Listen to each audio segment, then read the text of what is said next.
I know. I promised you guys a video last week. I didn't do it. I'm sorry. Don't judge me. Hello, punk lovers. It's Kian. I look like shit. It is like 6:30 in the morning. I'm awake. I am currently existing. I shaved my head by myself and it did not turn out well. I have not gone to do the back of my head yet because I cannot see the back of my head, so I'm gonna just like wear a hat, hope everything's gonna be okay, and if Seb can come over later, I'll have him fix it. But anyway, hi. I feel awkward, okay. I haven't stood in front of a camera and talked to you guys about shit that was going on in my life for, I think it's been since like the beginning of the year. And it's March 3rd. What the fuck? What the fuck, Kian? Come on. Well, I have a lot of things to tell you guys.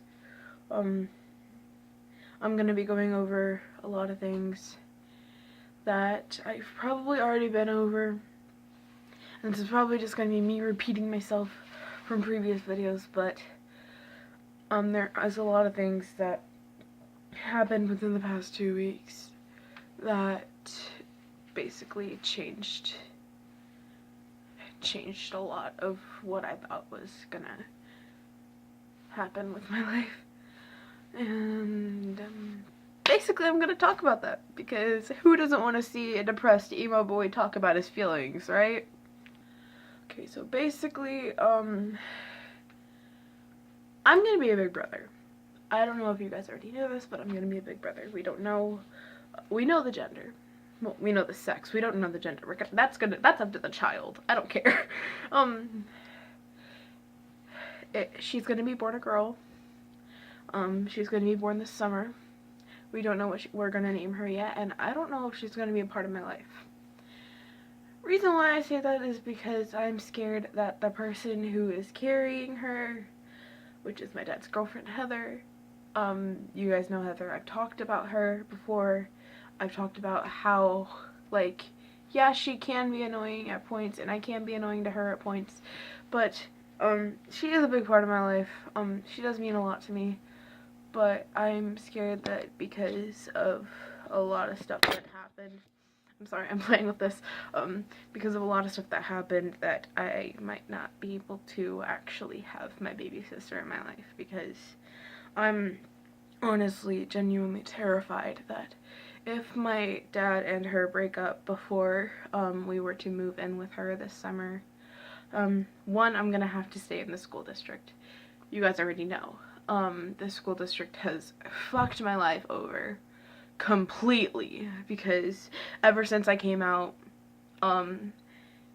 people have been talking shit, people have been saying rude things about me, people have been making me feel like absolute shit, saying that I need to kill myself, that I am nothing but a mistake, and it put me in a really bad state of mind.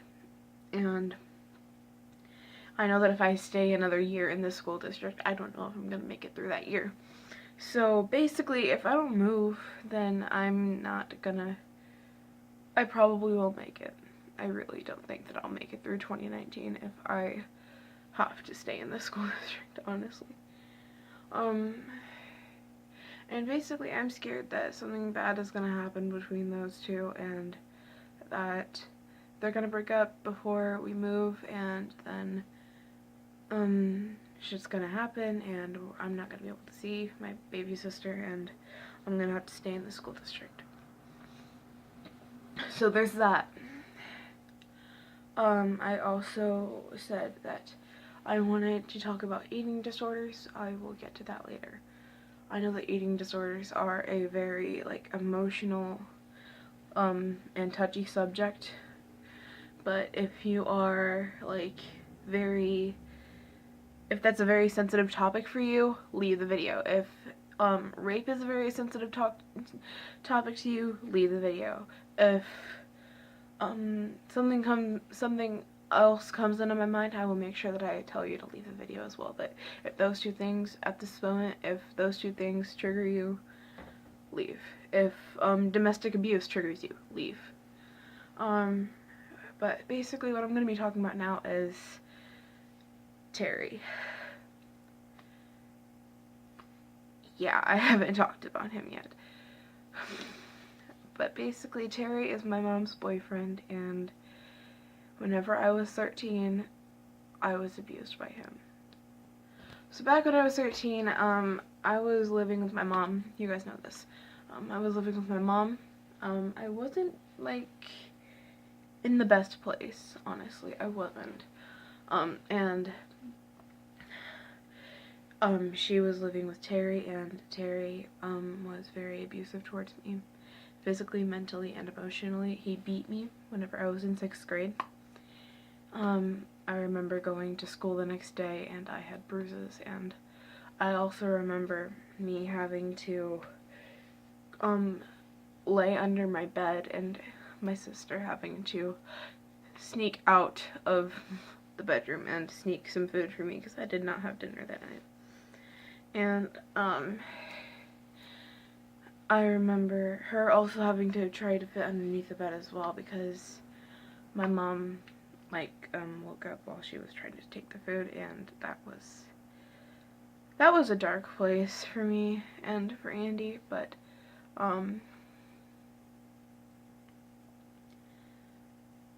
yeah, it also got to the point where I would stop eating, which is where the eating disorder comes in. As you guys probably cannot tell by the simple fact that I literally weigh over 200 pounds. Whenever I was in junior high and last year, I had an eating disorder called anorexia, which basically means it's not the same as bulimia. Bulimia is whenever you would eat food and you would throw it up.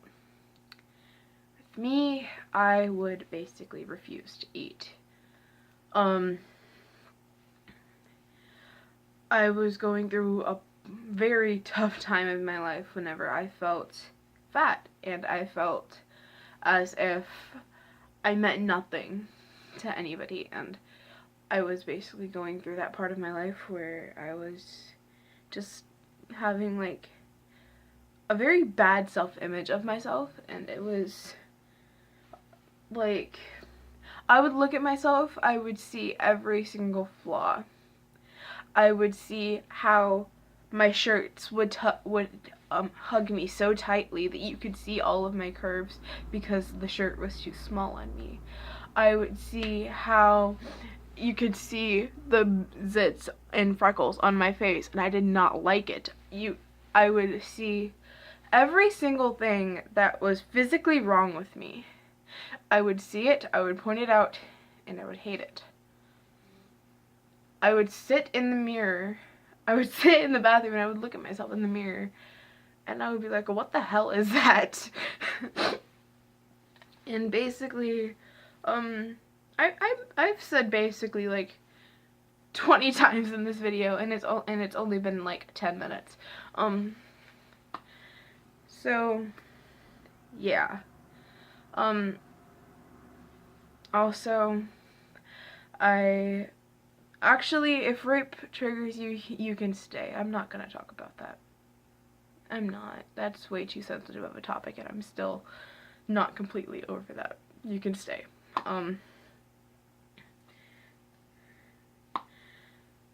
So yeah, I was anorexic for about 3.5 years.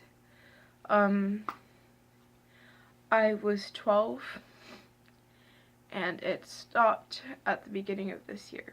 And it's still kind of hard for me to eat food because while during that time that I wouldn't eat food, my stomach shrunk, and it's smaller than it's supposed to be, which means that the more that I eat, the more it hurts to eat.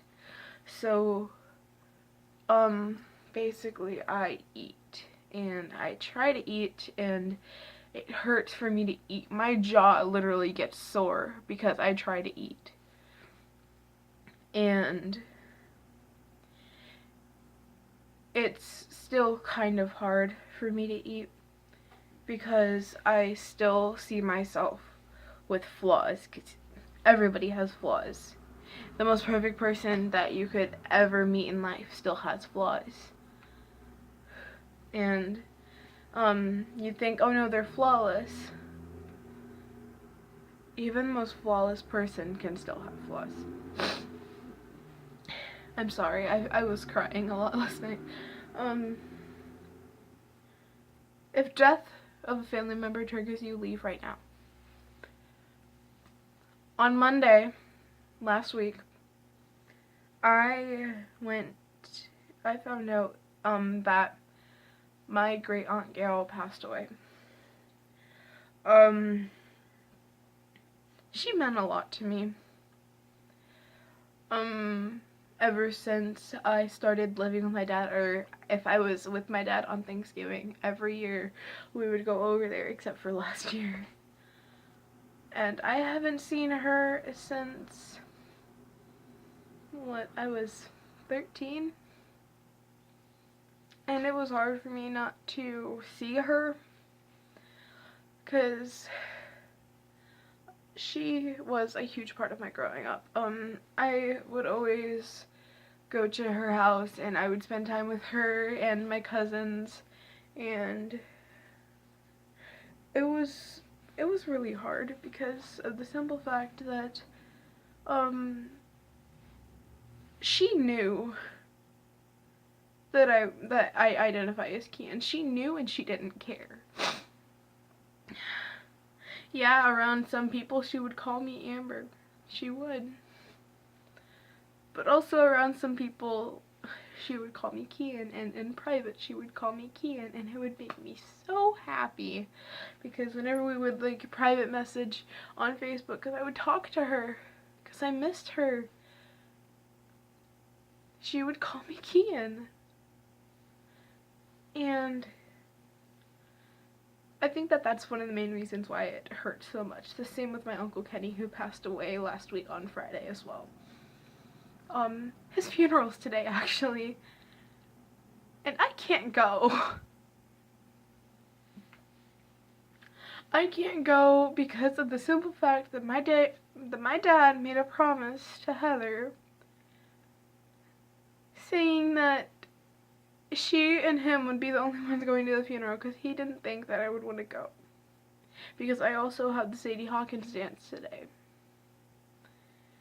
Which I know it was considerate of him to think like that, but still, I could have gone to the funeral and come back and gone to the dance wearing the same clothes that I was wearing to the funeral. I would have been fine. But I can't go. And it hurts that I can't go because he was the exact same thing with Aunt Gail. Whenever I was first starting to question my gender, I said, "Hey, I think I might be a boy. What do you think about that?" He said, "Whether you're a boy or a girl, no matter what you are, your family, I'm always going to be your Uncle Kenny. That's not going to change." And I never really got the chance to officially come out to him because I haven't seen him since before I last saw Aunt Gail. And it's hard for me to have to go through that kind of pain again because last time that I had an actual family member that I was really close with to pass away, it was my grandmother. And I've already told you guys multiple times, my grandmother was my world. My grandmother was my best friend. Growing up, I would call her mom because she was more of a mom to me than my mom ever was. Which brings me to my next topic of my mother.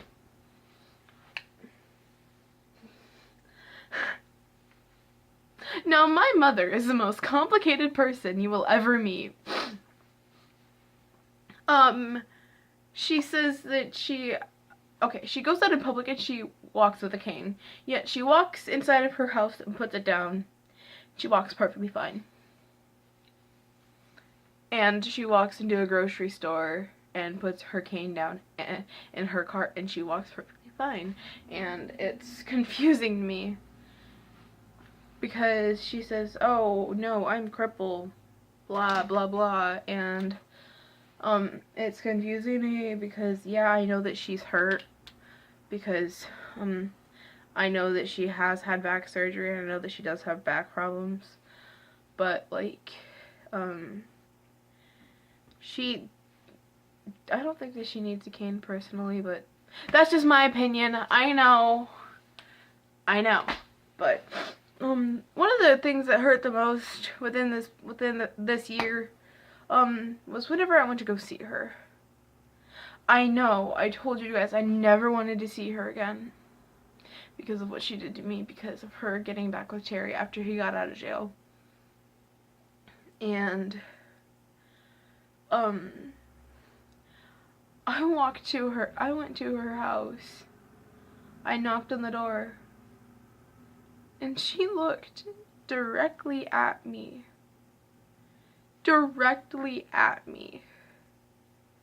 And walked away. Didn't even think to open up the door. Didn't say a word to me. Just walked away. And I feel like that was her way of giving up on me. And I know that I did say some horrible things to her whenever I found out that her and Terry got back together. I know that I did. I'm owning up to it. I know I fucked up. But hey, I'm human. I fuck up.